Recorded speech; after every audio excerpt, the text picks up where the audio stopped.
আসসালামু আলাইকুম। তো যখন ছোট ছিলাম দেখা যাইত কি ঈদের আগের দিন রাত্রে আমার কখনো ঘুম হইতো না। মনে হইতো যে আমি যদি সকালে ঠিক সময় মতো না উঠতে পারি তাহলে উঠে মনে হয় কোরবানি দেখতে পারবো না। এই চিন্তা করে ঘুম হইতো না। আর এখন অনেক দায়িত্ব কর্তব্যের ভারে ঘুম আসে না। মনে হয় যে সকালবেলা উঠে সবাই নামাজ পড়ে আসবে, ঠিকমতো খাওয়াইতে পারবো কিনা, ঠিকমতো সবকিছু গুছাইয়া রাখতে পারবো কিনা বা সবাইকে সবকিছু ঠিকমতো দিতে পারবো কিনা। এই টেনশনে ঘুম হয় না।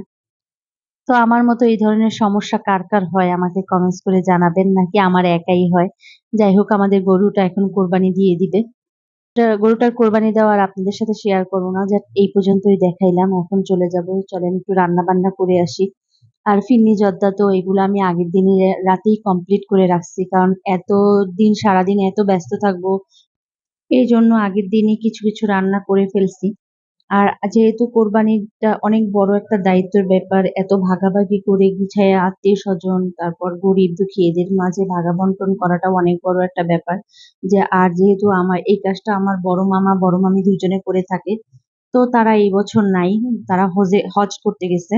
আলহামদুলিল্লাহ। তো তাদের অবর্তমানে যাতে আমরা সবকিছু গুছাইয়া করতে পারি। যেমন আমার আরো ২ মামা আসছে, আমার মেঝো মামা এবং আমার ছোট মামা।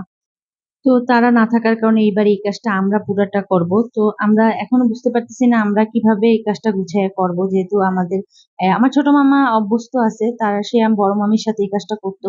তো এইবার বড় মামির পরিবর্তে আমি তার রোল প্লে করব আরকি আমার ছোট মামার সাথে। তো ছোট মামা আমাকে এখানে একটু হেল্প করতেছিল রান্নায়। আমার মেঝো মামিও আসছে কিন্তু আমার ছোট মামি আসে না ঈদ করতে এবার।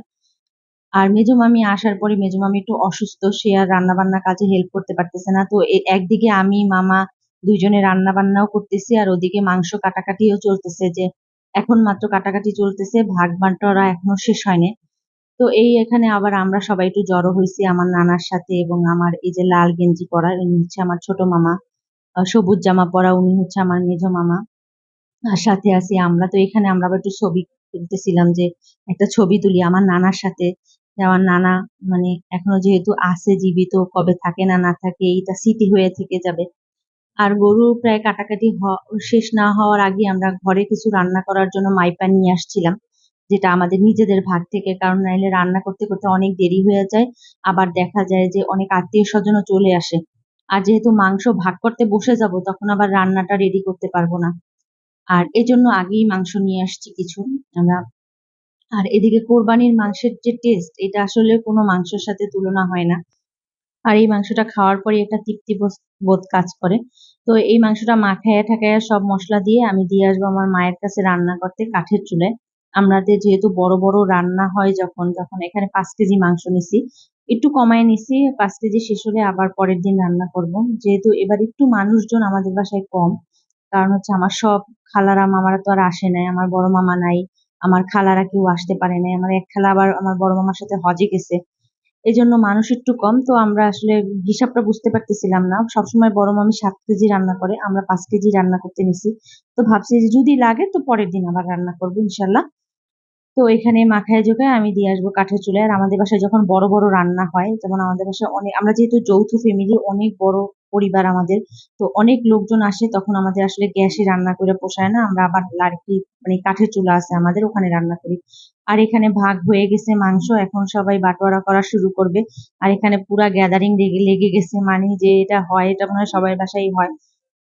পরবর্তীতে আত্মীয়-স্বজন এবং নিজেদেরটা ভাগাভাগি করে আমরা ফ্রিজে রাখছি। ওটার ভিডিও করতে পারি নাই। কারণ আমার তো আর পার্সোনাল কোনো ভিডিওর লোক নাই। আমার নিজেরটা নিজেই করা লাগে। আর এখানে দেখেন কত হাঁড়ি পাতিল আমাদের, এগুলা মাংসের রাখার কাজে ব্যবহার হয়েছিল। আর দুপুরের খাবার তো আপনাদের সাথে শেয়ারই করতে পারি নাই। তখন পোলাও রান্না করছিলাম। এটাও কাঠের চুলায় রান্না করছি। ৩ কেজি চালের পোলাও রান্না করছি। সব শেষ, অতটুকু আছে। ফিরনিও প্রায় সব শেষ, অতটুকু হাঁড়িতে আছে। আর এই খাবারটা মানে কিছু খাবার দিয়েছি আমাদের যে হেল্পিং হ্যান্ড আছে তাদের, সবাইকে দিয়ে আর থুয়ে, এখন আর বেশি কিছু নাই। আবার কালকে আমার রান্না করা লাগবে। আর এখানে সবাই একটু রিল্যাক্স করতেছে। আর এত পরিমাণে গরম পড়ছে বরিশালে, যা মানে কল্পনার বাহিরে, বা একদম মনে হয় রেকর্ড হয়ে যাইতেছে। মানে আমরা ফিরনি কি খাবো, ওদিকে সবাই আইসক্রিম এনে আইসক্রিম, কোল্ড ড্রিঙ্কস এগুলোই খাইতেছে। আর এখানে আমি সন্ধ্যার সময় সবাইকে একটু একদিকে চা বসাইছি, মানে চা না খেলে তো একটু আসলে রিফ্রেশ লাগে আর কি চাটা খাওয়ার পর। আর আমার নানাকেও একটু আইসক্রিম দিচ্ছি, যে নানা এত গরম আপনি একটু খান, যদিও তার প্রচুর অ্যাজমার সমস্যা আছে, ঠান্ডা জিনিস সে এরকম একটা খেতে পারে না। আর এখানে সবাইকে বাটিতে বাটিতে আইসক্রিম দিয়ে দিছি, যেখানে সবাই ফিন্নি সেমাই খাবে সেখানে বসে বসে আইসক্রিম খাইতেছে। আর এই খাবারটা আমি আমার শাশুড়ির জন্য রেডি করছি, যেহেতু দুপুরবেলা আমি একদমই মানে দিতে পারিনি, এত ব্যস্ত ছিলাম, এত মাংস রেডি করে আত্মীয় স্বজনেরটা আসলে আমি সুযোগ করতে পারিনি।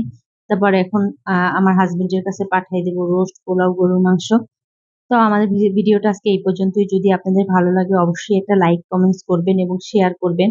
আশা করি সবাই ভালো থাকবেন এবং সুস্থ থাকবেন। আসসালামু আলাইকুম। আমাদের জন্য দোয়া করবেন। আল্লাহ হাফেজ।